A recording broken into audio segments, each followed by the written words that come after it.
Welcome back. In our previous video, we talked about interviews and observation as a means to collect phenomenological materials. In today's video, I'm going to talk about another means of collecting phenomenological material, which is written anecdotes. As the word itself suggests, written. So what we do in this approach of collecting phenomenological material is we ask our participant to write their experiences. So the participants, rather than talking to them, rather than interviewing them, we give them some writing prompts. And these writing prompts are obviously based on, they are made from the lived experience that you want to collect from your participants. So you create a writing prompt for your participants.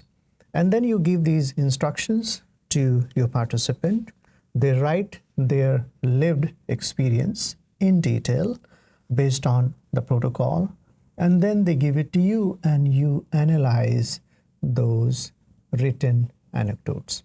So written anecdotes are often used. Manen has developed a protocol to use it when it comes to collecting written anecdotes from your research participants. We will learn about it later. So Manen's written protocol that he developed for asking participants to write their experience in a written form, it's more structured, I would say. I will demonstrate that protocol by the end of this video. But for now, just understand writing anecdotes are powerful means and they are used. Most of the phenomenologists, they use von Manen's protocol, which is a little bit more structured to collect written anecdotes from research participants.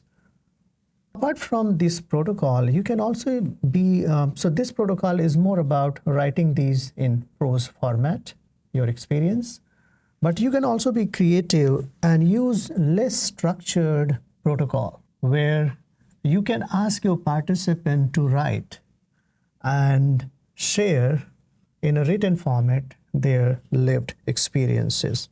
So participant can do, like they can write stories, narratives, they can also write poetry, they can write a short story, they can write fiction or realistic fiction. So these are various ways, writing instructions that, writing formats that you can use to collect lived experiences from your participants. You can ask your participant to write a poetry, you can give certain instructions, and then participant can write a poetry, you can collect that as a phenomenological material and you can analyze those. You can ask your participant to write a short story which is grounded in the lived experience they had, and you can use that as a phenomenological material for data analysis. You can also ask them to write a fictional story based on what they have lived through, and that can also be used as a means of collecting data from your participant as a phenomenological material too. And these approaches are a little, I would say, less structured, but when you are creating the protocol, make sure you are open to the phenomenon, and when you write your protocol, they reflect that.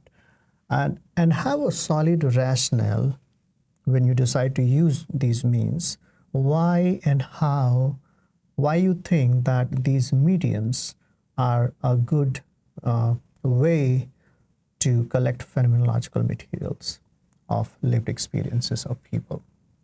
So let me show you von Manen's protocol, which he has developed for to collect data in a written anecdotal form from their participants. So here is the lived experience description, LED, developed by Max von Manen. You could see that he has this protocol is primarily developed to help participant write a detailed and nuanced description of their lived experiences. So you can use this protocol when you are planning to have written anecdote as a source of data, as a source of description of the phenomenon that you are exploring. And if you look at the beginning, it tells about this protocol focuses on capturing the essence and meaning of experiences from the participant's perspective, emphasizing concrete pre-reflective description. So that's the purpose of this protocol, to get pre-reflective description of the phenomenon and also the participants' perspectives, their experience, their concrete experiences related to the phenomenon of investigation. So this is more sort of an introduction. Now, the when you write your protocol, you can use it the instructions for participants. So you can start with introduction, where you can write about the phenomenon that you are asking participants to write, and then these are the instructions. First of all, you want to make sure that you write the purpose of this whole exercise. So you could see he has put in two purposes. One is to describe your lived experiences in as much detail as possible. So this is very important because you want a very rich and thick detail of the phenomenon. So you want to communicate to your participant. Number two, focus on specific instances and moments rather than generalizing or theorizing. So here you want concrete description of the phenomenon, not how the participant are theorizing those experiences. So you want them to focus on tell you the specific instance, what happened in that instance, and all the details of those incidents, those moments. And obviously, you want them to focus on certain experiences. So that's also important to communicate to your participants.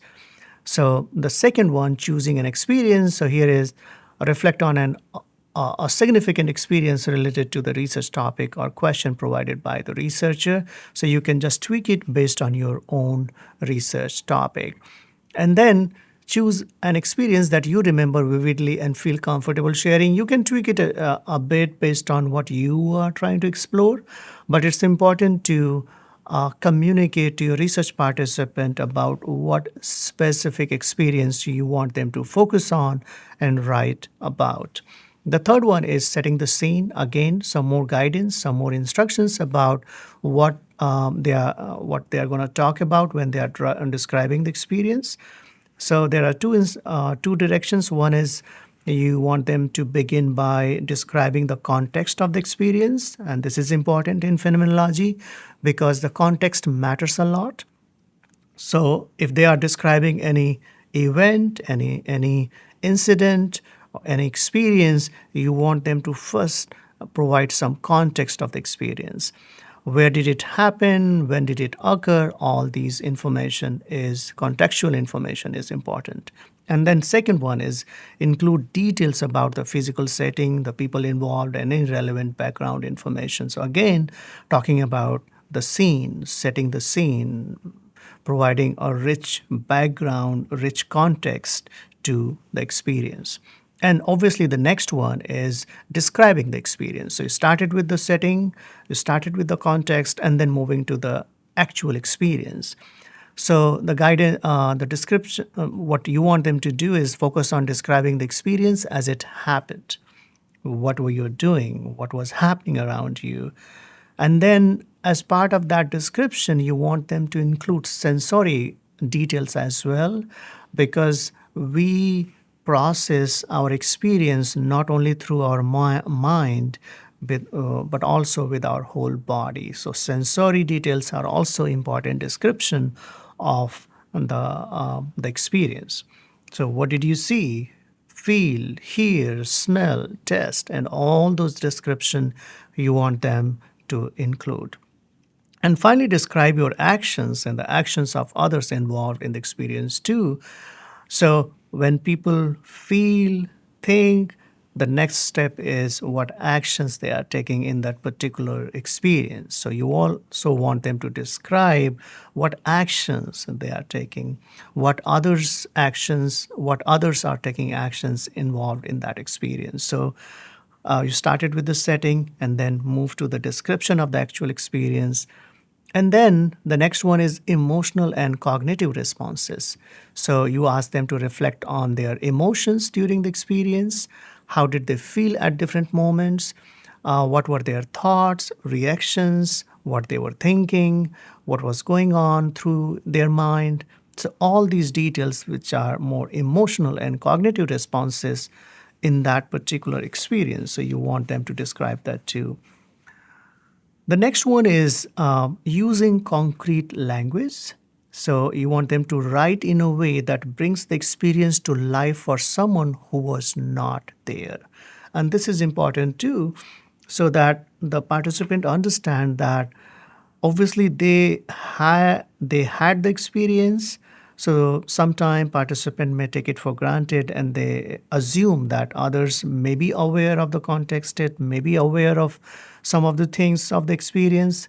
You ask them to say, no, we want you to assume that you are describing an experience for someone who was not there at all.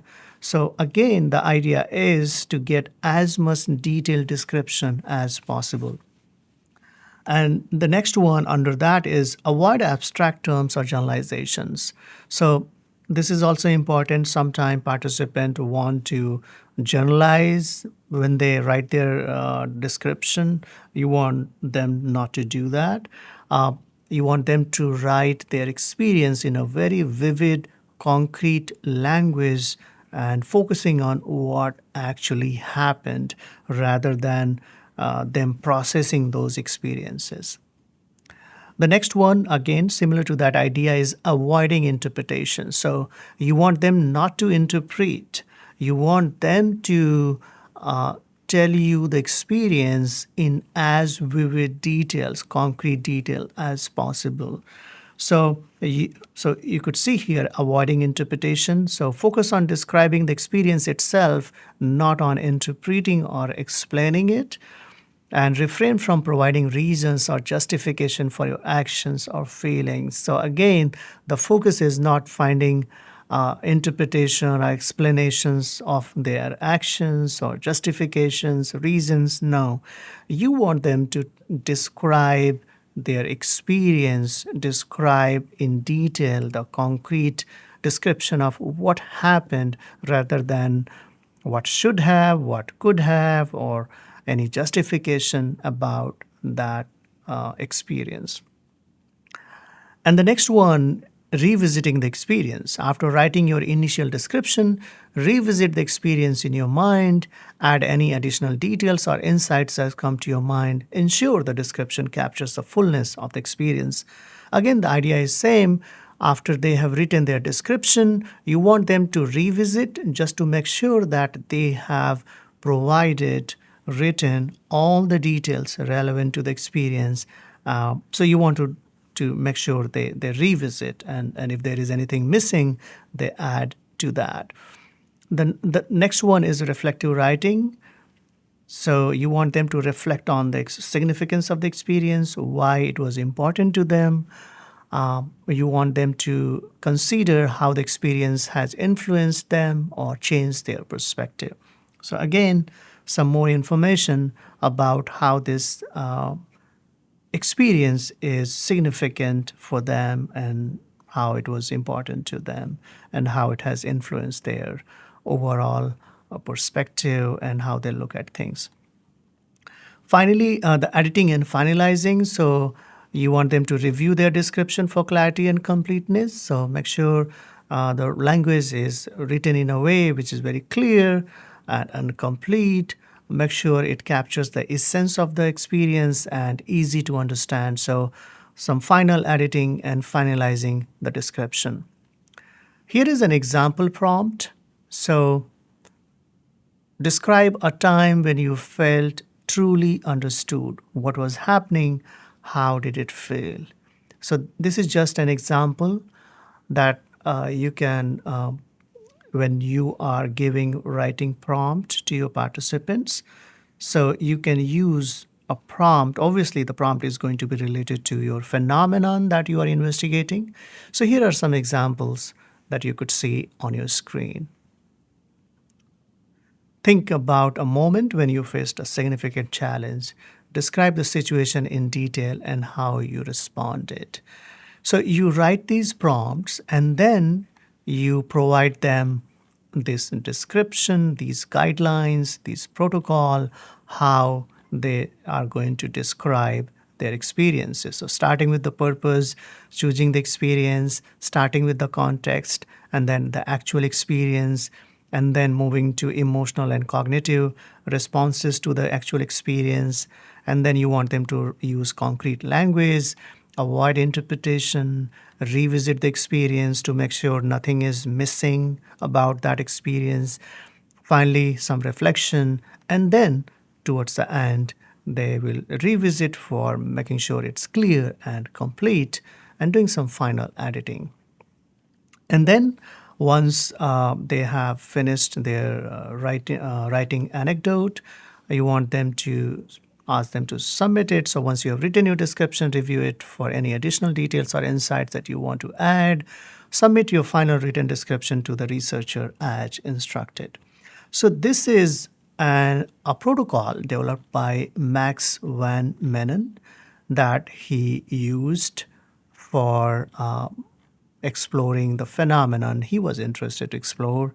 You can use this, as you could see, it is more on the side of very structured protocol, but I would also recommend that use it as a template and tweak it based on what is the purpose of your own phenomenological study and how you want to use it to get a very rich and thick description of the phenomenon that you are investigating. So this is a pretty, I would say, pretty well developed LED, lived experiences description protocol by Max Fanon, and you can use it.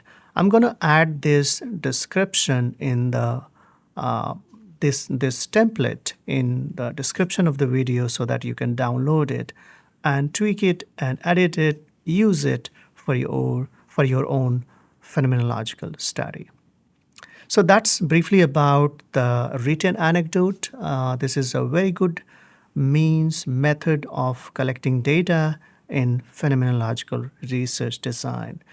Thank you very much, and I'll see you in another video on phenomenology.